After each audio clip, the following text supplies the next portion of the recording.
주신 하나님 말씀은 시편 60편 1절에서 12절까지의 말씀입니다. 한 절씩 교독하겠습니다. 하나님이여, 주께서 우리를 버려 흩으셨고 분노하셨사오나 지금은 우리를 회복시키소서.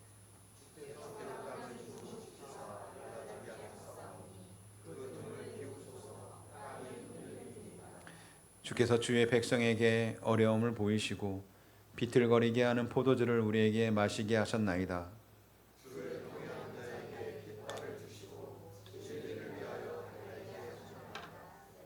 주께서 사랑하시는 자를 건지시기 위하여 주의 오른손으로 구원하시고 응답하소서.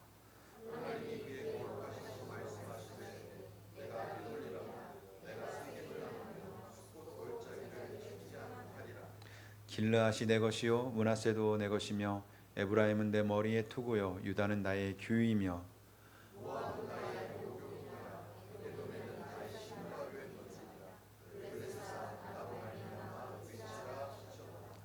누가 나를 이끌어 견고한 성에 들이며 누가 나를 에돔에 인도할까?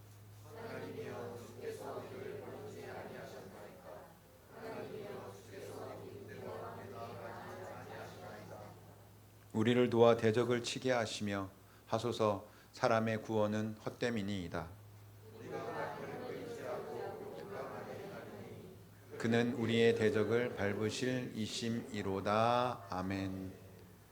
다윗은 이스라엘 역사에서 가장 강성한 나라를 이룬 왕입니다. 이 사방의 대적을 물리치고 나라의 경계를 넓혔어요. 그리고 하나님께서 그와 늘 함께 하셨습니다. 사무엘 하에 보면 다윗이 블레셋을 치고 그리고 모압을 정복하고 소바왕 하닷에셀을 물리치고 아람을 굴복시키는 이 승리의 기록이 이어져 있습니다. 그야말로 다윗의 최고의 전성기라고 부를 만한 시기입니다. 그런데 그 전성기 중심에 있을 때 다윗은 뼈아픈 패배를 경험합니다. 사무엘하 8장 3절부터 8절에 보면 다윗은 북쪽의 아람 나하라임과 아람 소바를 상대로 전쟁을 벌이고 있었어요. 북쪽에 있는 아람 족속과 전쟁을 벌이고 있었어요. 그 유브라테스 강 유역까지 세력을 넓히려는 그런 아주 큰 싸움이 북쪽에서 이루어지고 있었어요. 그런데 그 전쟁이 한창이던 바로 그때 북쪽에서 전쟁을 일으키면 주변에 있던 나라 중에서 어느 쪽에서 침략이 올까요? 북쪽에서 하면 남쪽에서 옵니다. 남쪽에 에돔이 허를 찔러서 그 유다를 침공했습니다. 북쪽에 온 힘을 쏟고 있던 다윗의 군대는 남쪽을 지킬 여력이 없었고 유다는 순식간에 큰 위기에 빠져 있습니다. 오늘 본문 시편 60편의 이 상황이 바로 이 상황을 묘사하고 있어요. 다윗이 아람 나하라임과 아람 소바와 싸우는 중에 요압이 돌아와 에돔을 소금 골짜기에서 쳐서 12,000명을 죽인 때, 우리 시편에 보면 표제어 제목이 나오잖아요. 파란색으로 나온 60편 위에 보면 1절 위에 그 부분이에요. 결국에는 다윗의 군대를 이끌던 요압이 북쪽 전선에서 돌아와서 소금 골짜기에서 에돔을, 남쪽의 그 에돔을 소금 골짜기까지 와가지고 물리치고 반격에 성공합니다. 이 역대상 18장에 이 같은 사건이 사무엘 하 8장에 나와 있던 이 사건이 역대상 18장에도 반복돼서 기록되고 있는데, 그만큼 이때 이 다윗의 전쟁, 아람과의 전쟁, 에돔과의 전쟁이 이스라엘 역사에 깊이 새겨진 사건인 것을 우리가 알 수 있어요. 성경의 두 군데에서 보여주고 있는 것을 보면서요. 그런데 여기에서 우리가 반드시 기억해야 할 사실이 하나 있어요. 이 시편 60편은 이 반격과 승리, 북쪽을 전쟁하고 있다가 남쪽에 아람이 와서 그때 어려움을 당했을 때 반격하고 승리한 때에 지어진 감사의 노래가 아니라는 사실이에요. 이 시는 그 이전에, 다시 말해서 승리가 전혀 보이지 않던 패배의 순간에 쓰여진 시예요. 강성하게 영토를 확장하고 있다가 에돔으로부터 공격을 당하고 패배를 당한 상황에서 다윗이 쓴 시입니다. 요압이 북쪽에서 돌아와 승리를 거두기 전 에돔에게 유다 땅을 유린당하고 있던 그 절망적인 시간에 하나님께서 자기 백성을 완전히 버리신 것처럼 느껴졌던 바로 그 순간에 시인은 이 시를 썼습니다. 우리는 흔히 다윗을 이 승리한 왕으로만 기억합니다. 승리했죠. 골리앗을 이겼어요. 그리고 사울에게서 도망 다니면서도 하나님을 믿었고 신뢰했던 그런 믿음직한 청년이었던 다윗이었어요. 그리고 마침내 온 이스라엘을 다스리는 왕이 된 사람으로 우리는 다윗을 기억하고 있습니다. 그러나 다윗의 삶에도 이렇게 패배와 위기의 순간이 있었다는 거예요. 하나님과 동행하시는 삶을 살았다고 해서 흔들리는 순간이 아예 없는 것이 아닙니다. 오히려 하나님이 함께 하시는 사람에게도, 심지어 하나님의 마음에 합한 자라고 불렸던 다윗에게도 땅이 흔들리고 무너지는 것 같은 그러한 위기와 실패의 순간은 찾아옵니다. 시편 60편의 표제에는 이 시를 믹담이라고 부르는데, 믹담이라고 써 있어요. 이 단어의 정확한 뜻은 신학자들 사이에서 여러 가지 의견들이 있지만 대체로 소중히 여겨 기억하고 가르치기 위해 지은 시, 그러니까 우리말로 하면은 교훈, 가르침 이렇게 볼 수 있는 거예요. 다시 말해 이 시는 단지 다윗 개인의 넋두리로 끝나는 것이 아니라 이스라엘 공동체가 대대로 함께 부르면서 가르침과 교훈은 후대에게 가르쳐야겠죠. 정말 우리 교회에도 다음 세대들이 있어요. 다음 세대들이 나와서 하나님의 가르침을 이어갔으면 좋겠는데 우리 성도들 계속 기도해 주십시오. 이 대대로 부르며 배워야 할 신앙의 노래로 주어졌다는 뜻입니다. 오늘 우리가 이 본문을 함께 읽는 이유도 여기에 있습니다. 패배와 흔들림 앞에서 이 믿음의 사람이 어떻게 반응하고 대응했는지, 다윗과 이스라엘 공동체가 우리보다 먼저 걸어가며 보여준 길이 바로 이 시편 60편 안에 담겨 있는 것입니다. 오늘 본문을 통해서 우리는 세 가지를 함께 살펴보고 싶습니다.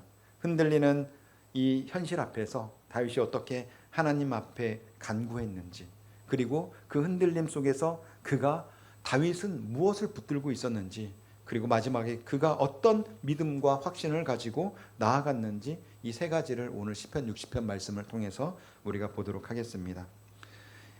1절 말씀을 같이 한번 읽어볼까요? 오늘 시편 60편 1절 말씀 시작.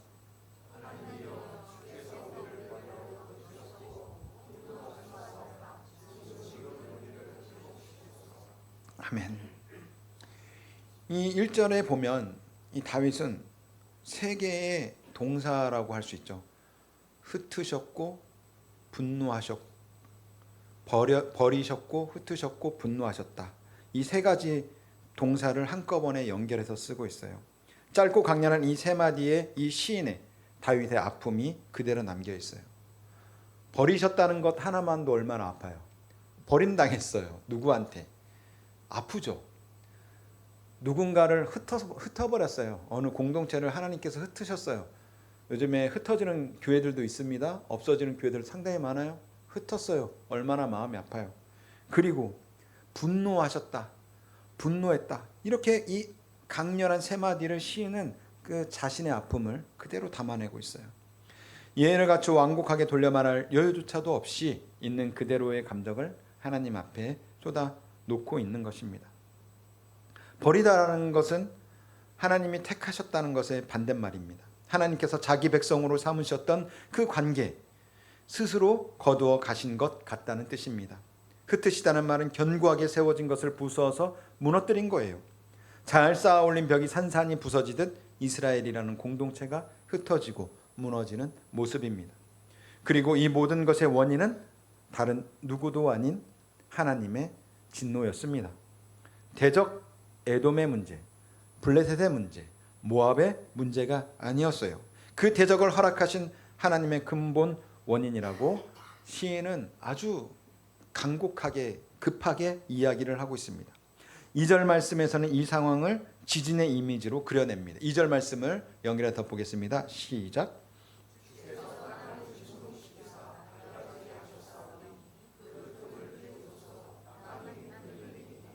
아멘. 땅이 흔들리고 갈라진다는 것, 발 딛고 서 있던 그 기반 자체가 무너진다는 것, 이 얼마나 두렵고 떨리는 일입니까? 지진이 일어나면 튼튼해 보이던 건물도 순식간에 갈라지고 무너집니다. 일본에서 7.1의 지진이 일어나니까 일본이란 그 어마어마하게 건축물을 지진 대비해서 튼튼하게 잘 짓는 일본도 건물이 무너져서 사람들이 갇히는 것을 우리가 볼 수 있어요. 아무리 견고하게 세운 것 같아도 예외는 없는 것이에요. 우리가 삶에서 당연하게 여기는 것들이 있어요. 안정적이라고 믿었던 것들이 하루아침에 흔들릴 때가 있습니다.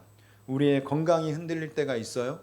건강이 흔들리신 우리 성도들도 있어요. 가정이 흔들릴 때가 있어요. 우리의 일터와 우리의 직장이 흔들릴 때가 있어요. 때로는 오랫동안 붙들고 있던 그 신앙의 믿음의 확신 자체가 우리 안에 흔들려서, 우리의 신앙이 흔들려서 우리가 어려워할 때가 있어요. 그럴 때 우리도 다윗처럼 땅이 흔들림이니이다라고 고백할 수밖에 없는 거예요. 지진이 나는 것처럼 땅이 흔들리는 상황에 있는 것이 바로 현재 이 다윗의 상황입니다. 연결해서 3절 말씀 우리가 한번 다시 쭉 읽어보도록 할게요. 3절 시작. 주께서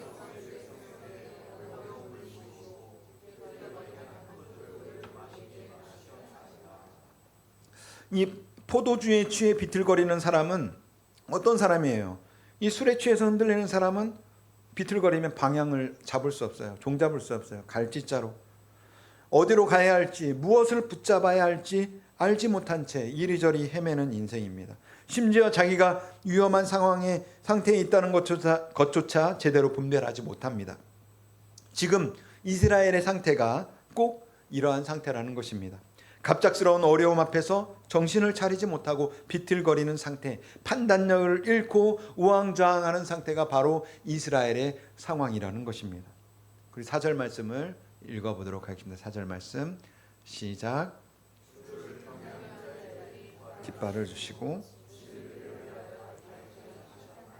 아멘. 이 흐름이 좀 바뀌었어요. 주를 경외하는 자에게 깃발을 주시고 진리를 위하여 달게 하셨나이다. 셀라. 전쟁에서 깃발은 어떤 것입니까? 깃발이 있는 곳으로는 전쟁에서 흩어진 병사들이 모입니다. 다시 그들이 회복하고 싸울 수 있는 그 구심점을 주는 것이 바로 이 전쟁터에 서 있는 깃발입니다. 화살이 날아오는 혼란 속에서도 깃발이 있으면 병사들은 그 아래에 모여서 다시 정비할 수 있는 것입니다. 사방이 무너지고 흩어지는 것 같은 순간에도 하나님께서 경외하는 자들에게 모일 수 있는 자리를 남겨두셨습니다. 심판과 진노가 하나님의 목적이 아니라는 것이에요. 지금 이스라엘 백성을 심판하시려는 것이 하나님의 주된 목적이 아니라는 것입니다. 하나님은 자기 백성을 완전히 흩어 없애버리기 위해서가 아니라 다시 모으고 다시 세우기 위해서 이 모든 과정을 허락하신 것이라는 것입니다. 그래서 5절에서는 시인은 회복을 간구해요. 5절 말씀을 함께 읽겠습니다. 5절 시작.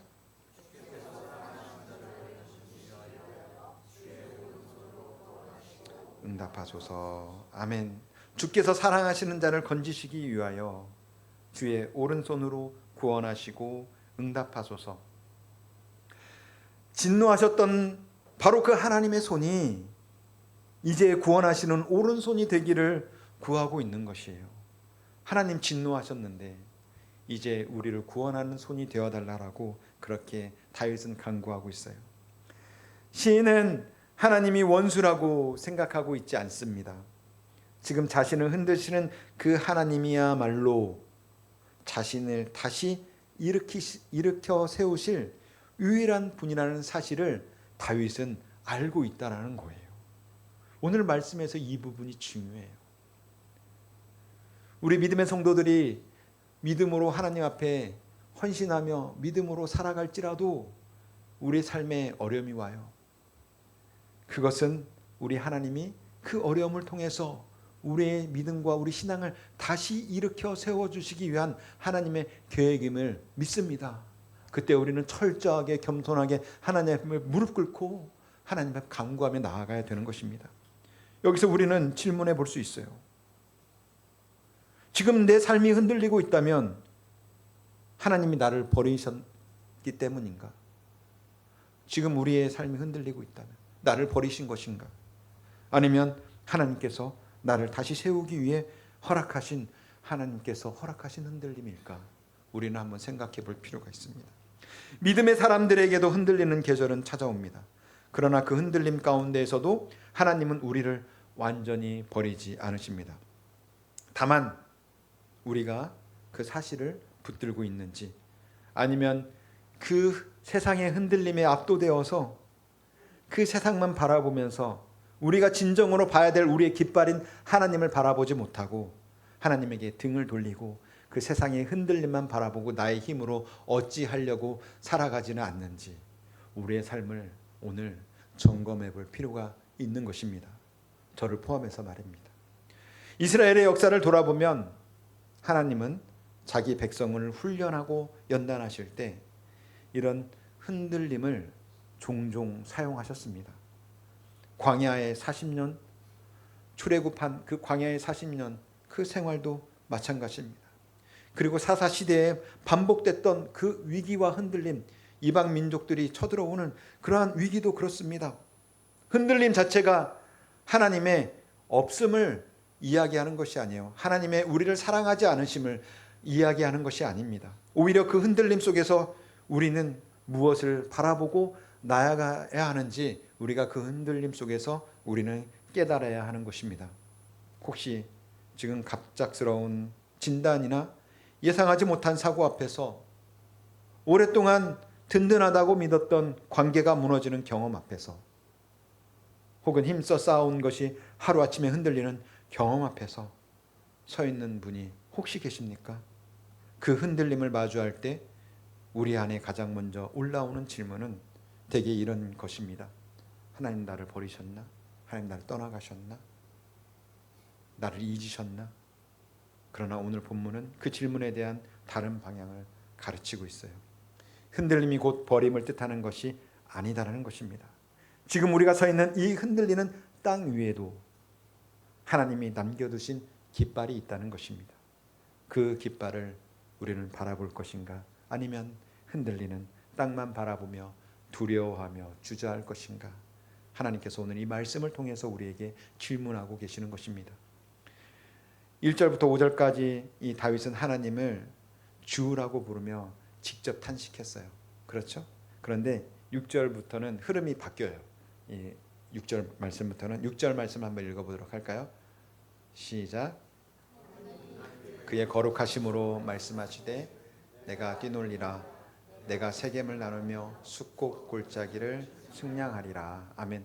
하나님이 그의 거룩하심으로 말씀하시되, 지금 하나님이 말씀하시되 하나님께서 말씀하시는 겁니다. 1절에서 5절까지는 다윗이 이야기를 했죠. 이제 하나님이 말씀하시되 내가 뛰놀리라. 내가 세겜을 나누며 숫꽃 골짜기를 측량하리라. 이렇게 말씀하고 있습니다. 이제는 시인이 말하지 않고 하나님께서 직접 말씀하십니다. 탄식하던 사람의 목소리에서 약속하시는 하나님의 말씀으로 옮겨가고 있는 것입니다. 6절에서 8절까지 그래서 하나님은 과거에 이스라엘에게 주셨던 약속의 땅을 하나하나씩 열거해요. 6절에서 8절까지 쭉 읽어볼까요? 6절부터 다시 한번 읽어볼게요. 6절부터 시작. 하나님이 그의 거룩하심으로 말씀하시되 내가 뛰놀리라. 내가 세겜을 나누며 숫꽃 골짜기를 측량하리라. 7절 길라앗이 내 것이요 므낫세도 내 것이며 에브라임은 내 머리의 투구요 유다는 나의 규이며 모압은 블레셋아. 아멘. 내가 세겜을 나누며 숫꽃 골짜기를 측량하리라. 세겜과 숫꽃은 창세기 33장에서 야곱이 밧단 아람에서 고향으로 돌아올 때 처음 자리를 잡았던 게 이 세겜이에요. 세겜은 되게 이 이스라엘의 지명에서 중요한 곳입니다. 이스라엘의 12지파의 뿌리가 되는 야곱이 하나님의 인도하심으로 정착했던 땅 세겜, 언약의 출발점이 되는 땅을 하나님이 지금 다시 6절에서 하나님이 말씀하시되 하면서 바로 언급하는 땅이 바로 이것이에요. 하나님이 약속하신 그 언약, 우리에게 이야기를 해주고 있는 것입니다. 7절도 마찬가지예요. 길라앗이 내 것이요 므낫세도 내 것이며 에브라임은 내 머리의 투구요 유다는 나의 규이며. 길라앗은 요단 동쪽에 아주 비옥한 땅이에요. 그렇죠? 그 므낫세는 요단 서쪽의 평야에서 세겜에 이르는 땅입니다. 에브라임은 북이스라엘의 중심 지역이고 유다는 남유다의 중심 지역입니다. 이스라엘 전체를 대표하는 이 핵심 지파들의 땅을 하나님이 다 자신의 소유로 선언하고 계신 것입니다.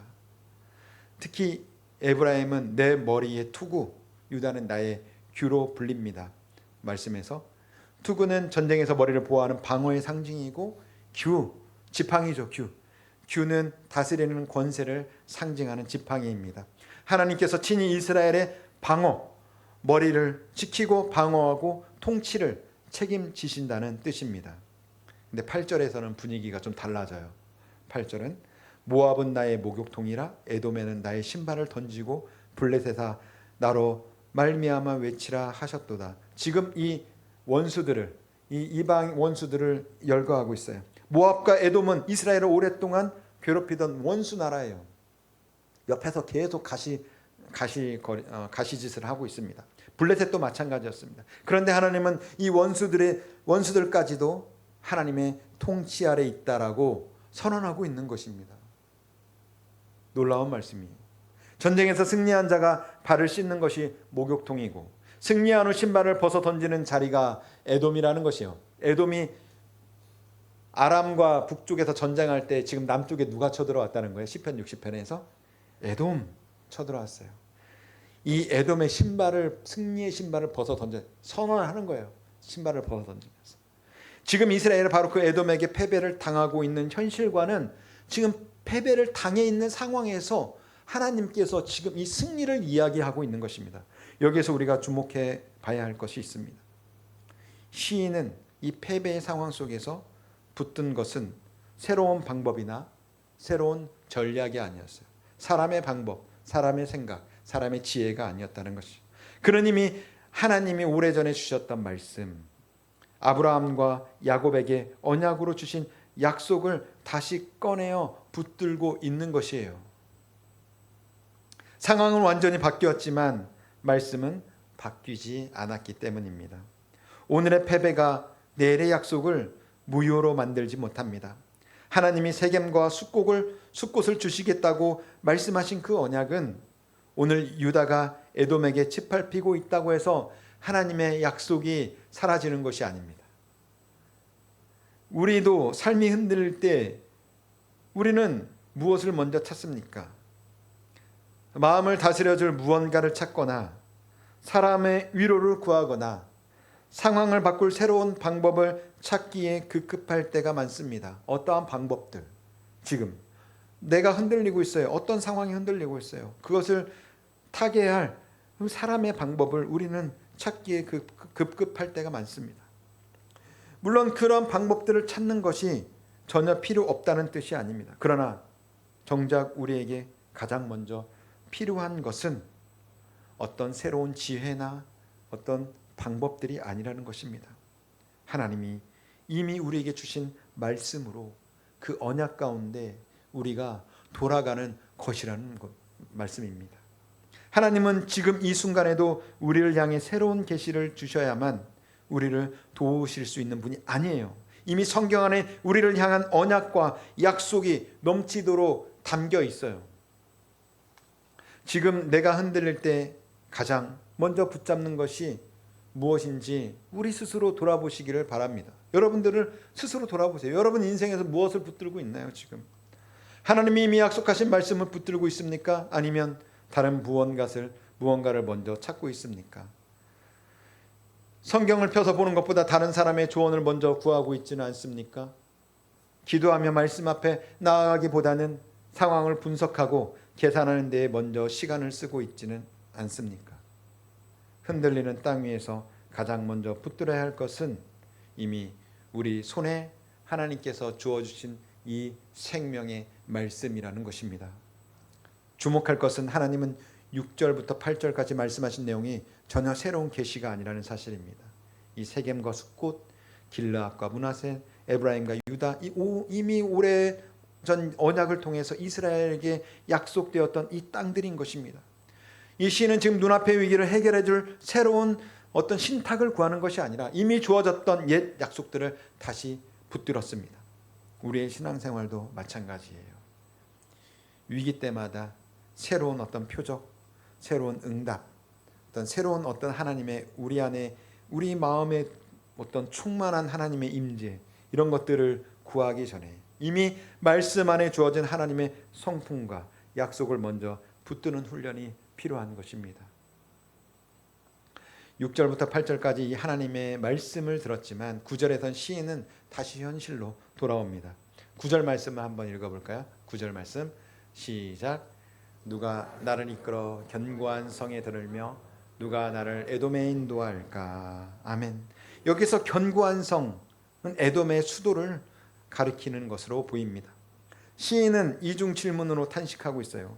하나님이 6절에서 8절까지 에돔을 자신의 소유라고 자신이 다스리는 땅이라고 선언하셨지만 지금 당장 그 에돔에게 오히려 시달리고 있다는 것이 이스라엘의 현실이에요. 승리했다고 선포하고 있는데 이미 에돔에게 침략당해 있는 상황인 거예요. 말씀으로 들은 약속과 눈앞에 보이는 현실 사이에 여전히 커다란 간격이 있습니다. 이 10절에서 시인은 그 이유를 다시 하나님께 묻습니다. 10절 말씀 읽어보도록 하겠습니다. 10절 말씀 시작. 하나님이여 주께서 우리를 버리지 아니하셨나이까. 하나님이여 주께서 우리 군대와 함께 나아가지 아니하시나이다. 이 1절의 탄식이 하나님이 버리셨다, 흩으셨다, 하나님이 진노하셨다라는 이 1절에서의 탄식이 다시 반복되고 있는 거예요.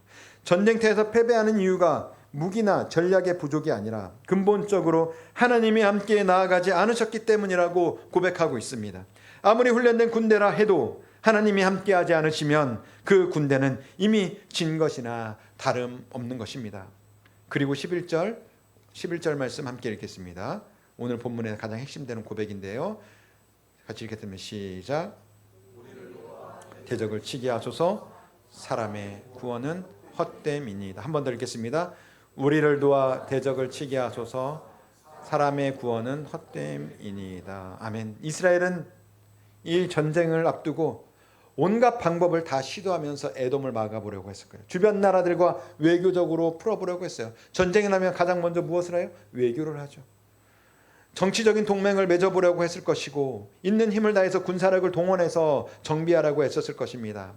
인간의 위기 앞에서 할 수 있는 거의 모든 노력들을 이 이스라엘은 다 기울였을 것입니다. 그러나 그 모든 노력 끝에 이 다윗이 도달한 결론은 단순한 결론이었어요. 사람의 구원은 헛되다입니다. 사람의 방법이 헛되다라는 것이에요. 이것은 사람의 노력이 아무 가치가 없다는 뜻이 아니에요. 가치가 없다는 게 아닙니다. 성경은 우리에게 게으름을 가르치지 않습니다. 다만 그 노력만으로는 결코 우리 인간의 노력만은 근본적인 어떤 우리 인간의 인생의 문제들을 해결할 수 없다라는 것을 이 말씀을 통해서 가르치고 있는 것입니다. 우리가 아무리 최선을 다해도 하나님이 함께하지 않으시면 그 최선은 결국 헛수고로 끝나고 맙니다. 우리가 잘 알고 있는 말씀이 있어요. 시편 127편 1절 말씀이 있어요. 준비됐나요? 네, 같이 한번 읽어볼까요? 시작. 세우는 자의 수고가 헛되며 여호와께서 성을 지키지 아니하시면 파수꾼의 깨어 있음이 헛되도다. 아멘. 여호와께서 집을 세우지 아니하시면 세우는 자의 수고가 헛되다 말씀하고 있습니다. 그런데 놀랍게도 오늘 시편 60편 12절 말씀에서는 시인이 절망으로 끝나지 않습니다. 12절 시편 60편 12절 말씀 읽겠습니다. 시작. 우리가 하나님을 의지하고 용감하게 행하리니 그는 우리의 대적을 밟으실 이심이로다. 아멘. 사람의 구원이 사람의 구원, 사람의 방법이 헛되다는 그 고백이 오히려 하나님만을 의지하겠다는 확신으로 믿음으로 옮겨가는 것이 12절 말씀입니다. 이것이 성경이 우리에게 보여주는 믿음의 논리라는 것입니다.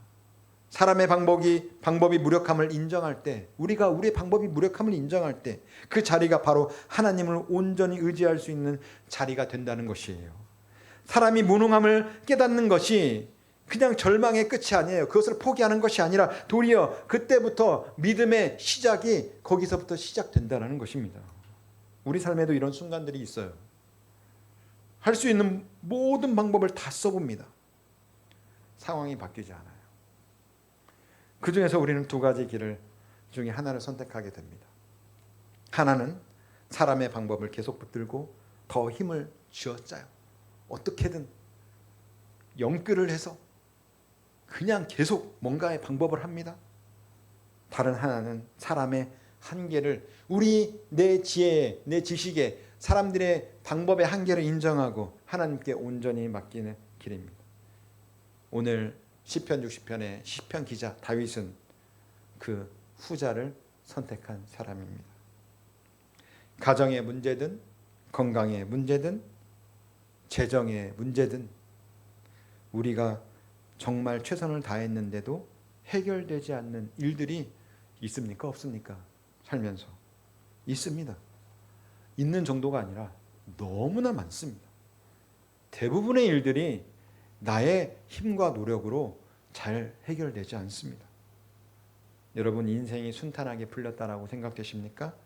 하나님 앞에 감사하십시오. 여러분 인생이 어렵고 힘들다라고 생각하십니까? 우리는 너무나 단순해요. 하나님 앞에 간구하시면 됩니다. 그럴 때 우리가 쉽게 낙심하거나 혹은 더 필사적으로 사람의 방법에 매달리게 돼요. 우리 힘든 순간에. 그러나 시편 기자가 걸어간 길은 사람의 방법을 택한 길이 아니었습니다. 그는 정직하게 사람의 한계를 인정했어요. 우리는 안 됩니다. 동시에 낙심하지 않고 하나님을 향해 담대히 나아갔습니다. 이 두 가지는 결코 모순되지 않습니다. 오히려 사람의 한계를 인정하는 정직함이 하나님을 향한 담대함의 시작이 되는 것입니다. 지금 내가 붙들고 있는 나의 방법은 무엇입니까? 문제 앞에 붙들고 있는 나의 방법. 여러분들 분명히 붙들고 있을 거예요. 저도 마찬가지니까요. 저의 인생의 문제 앞에 저만의 방법을 붙들고 있어요. 내 힘으로, 내 인맥으로, 내 경험과 노력으로 이 문제를 풀어보려고 여러분들은 하고 있지 않습니까? 저는 그러고 있어요. 저는. 그 방법이 완전히 잘못된 방법, 나쁘다라는 것은 아닙니다. 다만 그것이 하나님의 자리를 대신하고 있지는 않은지 우리가 취하고 있는 이 방법을 한번 점검해 봐야 하는 것입니다. 시인처럼 그 모든 방법의 한계를 정직하게 인정하고 하나님, 저의 노력과 저의 지혜는 여기까지입니다. 이제 하나님께서 하나님의 방법으로 이 문제를 해결해 달라고 하나님 앞에 기도하며 나아가야 되는 것입니다. 이 신학자들은 이 12절에 용감하게 행하리니라는 표현에 주목하고 있어요. 12절 말씀 띄워주세요. 오늘 본문 마지막 12절 말씀. 용감하게 행하리니. 우리가 하나님을 의지하고 용감하게 행하리니. 이것은 단순히 가만히 앉아서 기다리는, 하나님을 그냥 단순하게 기다리는 어떤 수동적인 피동적인 그런 행위가 아니에요. 하나님을 의지한다는 것은 아무것도 하지 않는다는 뜻이 아니라 하나님이 주시는 힘으로 담대히 일어나 행동한다는 뜻입니다. 사람의 노력이 헛되다는 고백과 하나님을 의지하여 용감하게 행하는 이 삶은 서로 모순되는 것이 아니라 결합되어 있는 것입니다. 오히려 하나님을 의지할 때 우리는 사람의 힘만으로는 낼 수 없는 하나님이 주시는 진짜 용기를 우리는 갖고 그 문제 앞에 담대히 나아갈 때 그 문제가 어느 순간 해결되는 것을 우리는 우리 인생을 통해서, 우리 하나님이 우리를 인도해 주신 그 삶을 통해서 우리는 이미 알고 있습니다. 오늘 말씀을 정리해 보겠습니다. 지금까지 우리는 시편 60편 말씀을 통해서 세 가지를 살펴봤어요. 흔들리는 현실 앞에 들렸던 그 다윗의 정직한 기도, 그 가운데에서도 붙드시는 하나님의 말씀, 그리고 사람의 노력이 헛됨을 인정하며 오직 하나님만을 의지하는 이 믿음, 이 세 가지를 우리는 이 말씀을 통해서 들었습니다. 다윗과 이스라엘 백성의 패배 한복판에서 이 세 걸음을 차례로 걸어갔고 결국 요압을 통해 실제로 요압을 에돔을 이기고 승리를 맛보게 됩니다. 그런데 여기서 우리가 놓치지 말아야 할 것이 있어요. 시편 60편에서 이스라엘이 버림받았다라고 느낀 그 자리는 이스라엘의 죄와 허물과 완전히 무관한 게 아니에요. 이미 이스라엘의 죄와 허물과 연관이 되어 있는 자리인 것입니다. 이스라엘 역사 전체를 놓고 보면 하나님의 백성이 언약을 저버리고 하나님을 온전히 신뢰하지 못할 때마다 하나님의 징계가 임했어요. 11절 고백처럼 사람의 구원은 정말 헛되요. 우리도 마찬가지예요. 우리가 선하게 살려고 애써도 우리 자신의 노력만으로는 결코 하나님의 공의로운 진노 앞에서 우리는 벗어날 수 없는 것입니다. 그러나 이사야 53장 5절은 우리에게 전혀 다른 소식을 전하고 있습니다. 이사야 53장 5절 말씀입니다. 같이 읽겠습니다. 시작. 그가 찔림은 우리의 허물 때문이요 그가 상함은 우리의 죄악 때문이라. 그가 징계를 받음으로 우리는 평화를 누리고 그가 채찍에 맞음으로 우리는 나음을 받았도다. 아멘. 이스라엘이 자기 죄로 인해 마땅히 받아야 했던 그 징계를 누가 받았나요? 예수 그리스도께서 십자가에서 대신 짊어지셨습니다. 죄 없으신 우리 주님이 우리 대신 버림을 받음으로써 우리는 더 이상 죄 아래 있게 되지 않게 된 것입니다. 시편 60편 1절에서 시인은 주께서 우리를 버려 흩으셨고라고 탄식했습니다. 그런데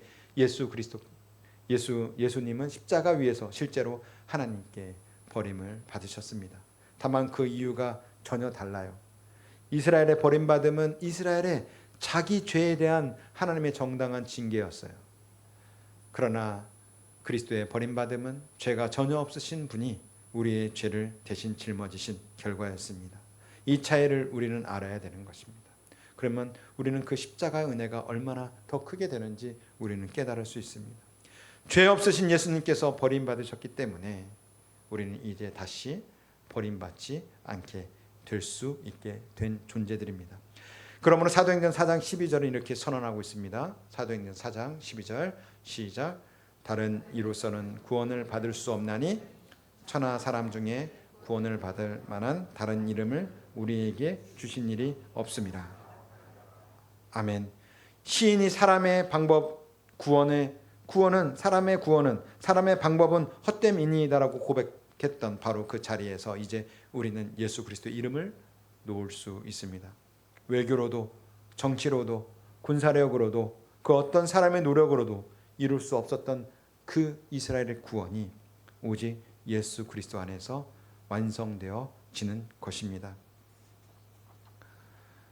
경제적 문제에서 여러분들 구원받고 싶으신 분이 계십니까?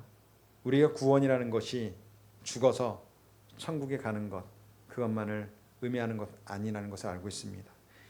실제로 이 땅에서의 경제적 문제, 우리 건강의 문제, 사람들과의 관계의 문제, 그리고 우리 개인에 있는 뿌리 깊은 죄의 문제에서 우리가 하나님의 사람들에게 아주 선명하고 명확한 방법이 이미 주어져 있다는 것입니다. 하나님께 모두 맡기고 믿음으로 전진하시기 바랍니다. 너무 추상적인 말씀입니까? 이렇게 말씀드릴게요. 여러분들에게 가장 소중한 것 있습니까? 여러분들에게 사람마다 다 소중한 것이 있어요. 어떤 사람은 돈, 자녀, 어떤 우리의 직장, 명예, 세상 명예, 여러 가지 우리에게 소중한 것이 있습니다. 그것들을 구별하여서 하나님 앞에 그대로 올려놓으시기 바랍니다. 그것이 무엇이 되었든지 하나님은 우리의 믿음의 간구를 보실 것입니다. 시편 기자는 땅이 흔들리는 것 같은 패배 속에서 하나님과의 약속을 붙들고 사람의 뜻과 방법의 무력함을 인정하며 하나님만을 의지하겠다고 고백했습니다. 사랑하는 성도 여러분, 우리에게는 시편 기자보다 훨씬 더 확실한 붙들 것이 있습니다. 이미 십자가에서 이루어진 구원, 이미 우리 죄를 대신 지신 예수님께서 오늘 우리와 함께 계십니다. 지금 여러분의 삶이 흔들리고 있다면 그 흔들림 앞에서 사람의 방법을 먼저 찾지 마시고 이미 우리를 위해 모든 것을 이루어 주신 예수님을 붙드시기를 바랍니다. 그럴 때 우리도 다윗처럼 고백할 수 있습니다. 우리가 하나님을 의지하고 의지하고 용감하게 행하리니 하나님께서 우리를 위해 싸운다라고 다윗처럼 고백할 수 있을 것입니다. 오늘 말씀을 생각하면서 함께 찬양하겠습니다.